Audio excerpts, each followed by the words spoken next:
Ever wondered how important anonymous objects are in Java? Well, sit tight because you're about to find out. Anonymous objects are a fascinating and crucial aspect of Java, a widely used object-oriented programming language. To break it down, anonymous objects are instances that are created but not stored in a reference variable. Imagine you're at a party. You meet someone interesting, have a quick chat, and then move on. You don't remember their name, but you remember the conversation. That's a bit like an anonymous object. It's there for a moment, does its job, and then disappears. Why are they relevant, you ask? Well, because they help to make the code more concise and straightforward. They're used for immediate method calling, where you don't need to call the method again. So, to sum up, anonymous objects are nameless instances created for immediate method calling. Now let's get ready to dive deeper into the anatomy of anonymous objects. Stay tuned. Now that we know what anonymous objects are, let's dive deeper into their structure. Anonymous objects, as the name suggests, are those objects in Java that remain unnamed. Now you might wonder, how on earth does that happen? Well, it's simpler than you might think. Anonymous objects are created using the new keyword, same as any other object in Java. But here's the twist. They are created without a reference variable.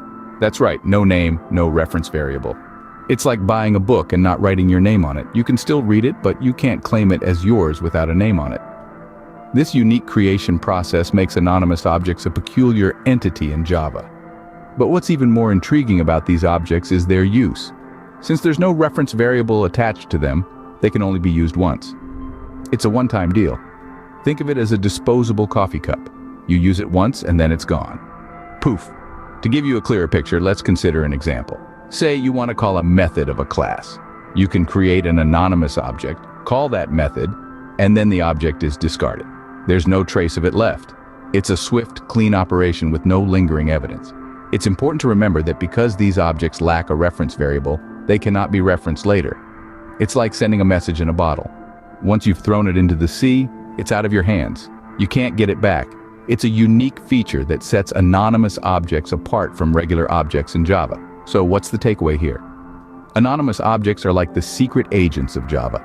They come into existence, carry out their mission, and then vanish without a trace. They're single-use, efficient, and leave no room for clutter. In essence, anonymous objects are single-use and cannot be referenced later, making them quite unique in Java. All right, we've talked about what anonymous objects are and their structure. But how do we use them? Well, let's dive right into it. The beauty of anonymous objects in Java lies in their unique usage. Consider a scenario where you need an object for a single immediate method call. In traditional coding, you'd create an object, call the method, and then the object would linger in your memory space, as redundant as an umbrella on a sunny day. But here's where anonymous objects step in. They are like your one-time tickets to a show. You use them, they do their magic, and then they disappear, leaving no memory footprint. This makes them a perfect choice for single-use scenarios. Now you might be wondering, how does this benefit us? First off, it saves memory. No unnecessary objects hanging around means more space for important stuff. Secondly, it makes our code more concise. Less clutter, more clarity. Let's illustrate this with an example. Suppose we have a class, greeting, with a method, say hello. Normally you'd create an object of the class and then call the method. With anonymous objects, you'd simply create the object and call the method in one line. No object name, no memory waste, just smooth, efficient coding.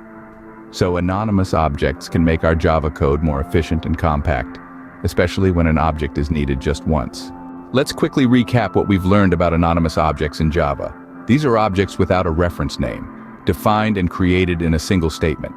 We've seen how their structure is similar to regular objects, but they're instantiated differently. Their usage is particularly beneficial when we need an object for immediate use, making our code more efficient and concise. Remember, anonymous objects are a powerful tool in Java, offering efficiency and brevity. Before we wrap up, here's a quick note. In the vast realm of programming where complexity can suddenly surge like an uncharted wave, having the right guidance can feel like a lighthouse in the storm. This channel is dedicated to being that beacon, providing you with the knowledge and insights you need to navigate the captivating waters of Java. We've just unraveled the intriguing world of anonymous objects in Java, diving deep into their anatomy and exploring how to use them effectively. This is just one of the countless topics we explore here. ranging from the fundamentals to the advanced aspects of this versatile language. Our mission is to help you become a Java maestro, capable of crafting efficient code and solving complex problems with ease. But this journey is not a solo expedition. It's a shared voyage, where every like, share, and subscription from you acts as a gust of wind, propelling us further into the vast sea of knowledge. When you hit the like button, it's not just a simple click. It's a powerful vote of confidence that fuels our motivation to keep producing high-quality content. It signals to us that the information we're providing is valuable and beneficial to you. So if you found our exploration of anonymous objects helpful, don't forget to hit that like button. Sharing is another crucial element of this journey. When you share our videos with your friends, colleagues, or anyone interested in programming, you're not just spreading knowledge, you're helping build a community of passionate learners and coding enthusiasts who support each other in their quest to master Java. Therefore, if you know someone who could benefit from understanding anonymous objects or any other Java concept, don't hesitate to share our content. Subscribing to our channel is like setting a course for a treasure island. It's a commitment to continuous learning and growth. By subscribing, you're ensuring that you never miss out on any of our informative videos. You're taking a proactive step towards enhancing your Java skills, staying updated with the latest concepts, and becoming a part of a vibrant learning community. But that's not all. Subscribing also gives you the opportunity to interact with us directly. You can drop your queries, suggestions, or feedback in the comments section, and we'll do our best to address them. It's a chance for you to guide the content we create, making sure it's tailored to your needs and interests.